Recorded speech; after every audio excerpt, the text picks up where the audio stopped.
My Gears 5 review is going to be one of the simplest I've ever done because it basically boils down to one of two considerations. Either you've played the previous Gears games, you know the story, you know what's gone on in the past, you know the type of gameplay and you know what to expect. In which case, you've probably already made up your mind whether you want more of that or not. Or, like me, you fall into the other category, who's a newcomer to the Gears series, you've never played a Gears game before, in which case, don't bother, because you really won't know what the hell is going on. And also, the rest of the gameplay doesn't really make up for it if you don't understand the story. Welcome, by the way, I'm MarkGFL, and this is my no-nonsense review of Gears 5. I'm playing the PC version, which I got through the terrible Microsoft Store. Now, this is the part of the video where I normally explain the story to people, but as a complete newcomer to the Gears of War series, I'm a little bit fuzzy on this, so bear with me. There's this planet, right, inhabited by humans, but also, unfortunately, inhabited by this species known as the Locust, and the two sides seem to be locked in some sort of eternal war where neither one nor the other can overcome and achieve victory. You play as Kait, a real badass human soldier, and you're going to follow her story through the game. Well, I say you're going to follow because a lot of her story went on in previous Gears games, and you kind of have to pick it up from where that left off. Kait seems to have some sort of family link to the Locust, which, by the way, remind me a lot of the Darkspawn from Dragon Age, although it was a long time ago since I played that. Anyway, throughout the several chapters of the game, you'll be following Kait's story as she discovers what really went on with her family, their ties to the Locust, and tries to save humanity. And that's about as much as I can make out story-wise. There is a lot of stuff that seems to have gone down between the various characters in your squad in a previous game, or maybe 2 or 3 previous games. Unfortunately, whilst the game makes a hell of a lot of references to this stuff, it doesn't actually tell you what the hell happened. So if you haven't played the previous games, you're gonna be at a loss. And I mean stuff in dialogue scenes where someone will go, "Hey, you know, at that place we're at, doing that thing we did? Yeah, you know what you did." And I'm watching this thinking, no, I really don't. What the hell went on? What happened? And there's some beef between several of the characters, and it made no sense to me. The game does include, in the extras package, a kind of roundup of the Gears universe, which explains some of the conflict, but it doesn't give you any indication of the interactions in previous games between the individual characters. So for the first entire half of the game, I was completely lost on what the hell was going on between whom and why so-and-so didn't like so-and-so and what went on to upset everyone, and it just made zero sense. The second half of the game, it didn't really matter so much because by that point you were on board with what you were supposed to be doing in the game, and it kind of forgotten about what had happened before, and that was fine. But the story, oh boy, if you haven't played the previous games, then you're going to need to watch some sort of roundup by a commentator on YouTube because it's completely wasted on you otherwise. So let me tell you a little bit about the gameplay, and I'm going to focus on the single player mode here, partly because I'm not that interested in the various multiplayer modes that there are to play in this, and also they're full of potential microtransactions which I have zero interest in whatsoever. Gears 5 is what I like to call a cover shooter, where you will run from cover to cover in third person, and then pop out to blast people in the face, duck back into cover when there's incoming fire at you, and then run forward, moving up with your squad, shooting the enemy, etc, until you've shot everything, blown everything up, cleared the level. There's a few boss fights involved, although not enough in my opinion, and that is pretty much it. You can play this multiplayer co-op, which is excellent. Always like to see that in games. And what makes this kind of interesting is that you've got this robot that follows you around, hovers you around, called Jack. And Jack's really cool because you can send Jack off to go and pick up items, deliver ammunition to you, interact with things in the scenery, or even attack enemies. And you can also upgrade Jack through the game. Jack's one of the coolest features, I think, of the game. The game is made up of several chapters which take place in different locations around quite a large world, and some people have called this open world in the sense that you can travel around and explore bits of it. It isn't really. What it is a series of encounters with big open spaces between them, but with absolutely nothing to do in those big open spaces except travel for quite long distances. And those long distances are there just purely as an excuse to fit in a load of dialogue between the characters. And as I said before, in the first half of the game, if you're not familiar with the backstory, you won't understand what most of this dialogue is about. That was my big beef with the game. Fair enough, people will say, you didn't go and play the other games. Of course you're not going to know what the previous story was. That's my own fault. And yes, there is a bit of an argument to be said for that. However, other games where I haven't played the first in the sequels do a pretty good job of introducing newcomers into that story. And I'm thinking of Witcher 3 as a prime example. I had no problems playing that without having played the previous Witcher games. But that is a shining star of an example, I have to say. It's a pretty good game. Anyway, this big open world, there are other things you can explore, but you don't necessarily have to. But you soon realise that there's just nothing there. It's just big distances to travel and drive around on this skiff sledge type of thing that's powered by wind. That's fine, but there's just nothing to do in this world. You just drive to the next encounter, get off, and then go through the encounter. At which point you'll typically get into some combat, and I have several issues with the combat in this game. First off, there just isn't enough of it for something that is supposed to be a cover shooter sort of a game.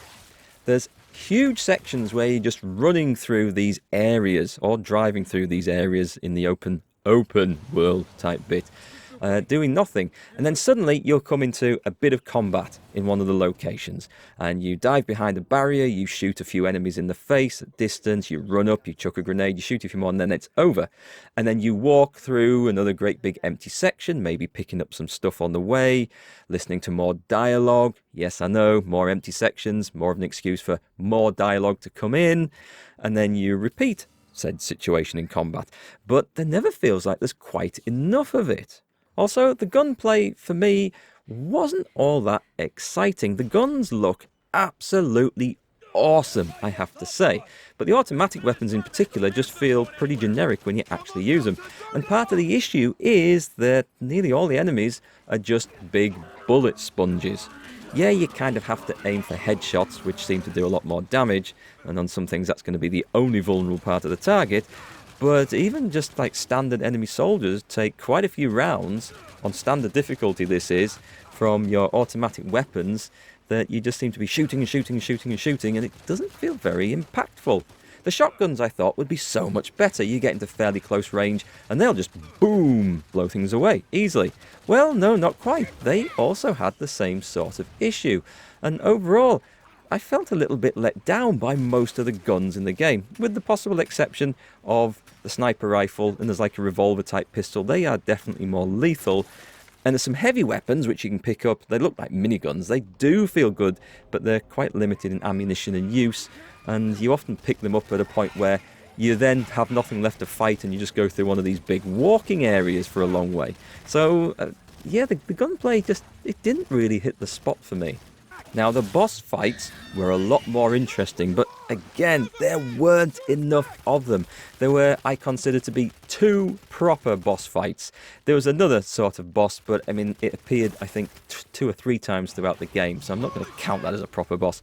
But the 2 that there were, they felt pretty old school in that they were quite tricky until you figured out the exact pattern of attacks and the exact counter to those attacks, and then you just repeated that counter over and over and over and over and over and over and over again until you defeated the boss. It did feel like the sort of style of game you'd play 20 years ago when you come across a boss fight, you realise what it's going to do, you realise how to shoot it back at the time it's vulnerable, and then you just repeat until its health bar's gone.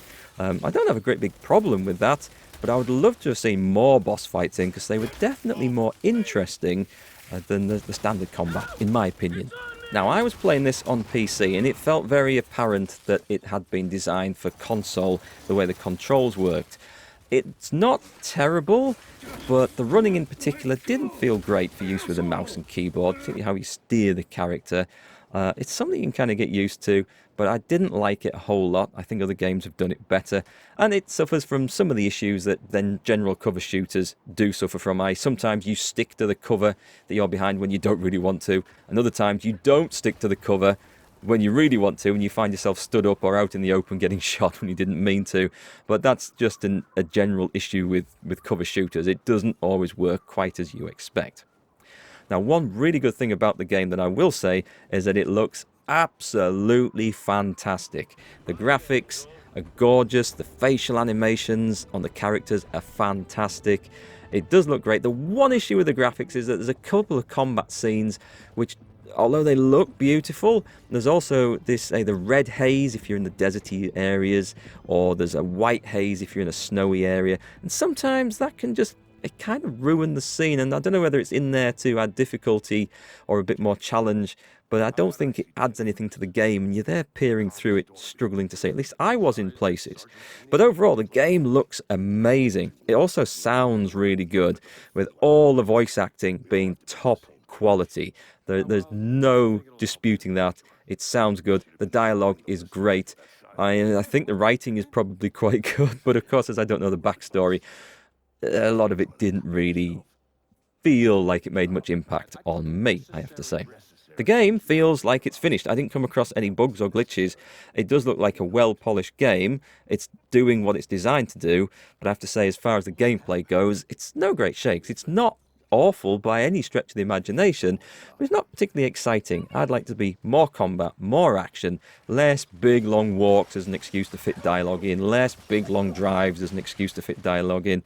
And overall, I'd like a bit more out of my shooty games. I want more shooting in them, believe it or not. There is a little bit of replayability in this, because at one point in the game you're going to have to make what could be a pretty tough decision for you, which will decide the outcome and the ending to some extent. So you could replay it through a second time, find something completely different. And it does have co-op play, which is always welcome, so it's going to add a bit of replayability if you like that. There's the multiplayer side of things, which doesn't really interest me a whole lot in this game. I do like some multiplayer shooters, but I didn't really want to jump into this. I played it a little bit to try it out and soon found myself thinking, yeah, it's the same old stuff. Not interested. And the fact that there's potential microtransactions in there to get new skins and gear and stuff, and the 2 currencies you have to worry about. No thanks. No, I'll happily leave all that behind and not have anything to do with it. So overall, I'm going to give Gears 5 a solid 6 out of 10. But bear in mind that this is from the perspective of someone who hasn't played the previous Gears games at all.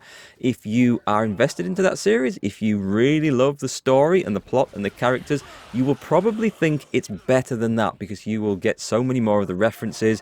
You will like to see what happens to some of the characters in the end of the game. But for me, the rest of the gameplay and the gunplay and the shooty bits, there weren't enough of them, and it just wasn't quite exciting enough. So, as I said, if you are a fan of the series, you'll probably like this, but for everyone else, I'd give Gears 5 a miss.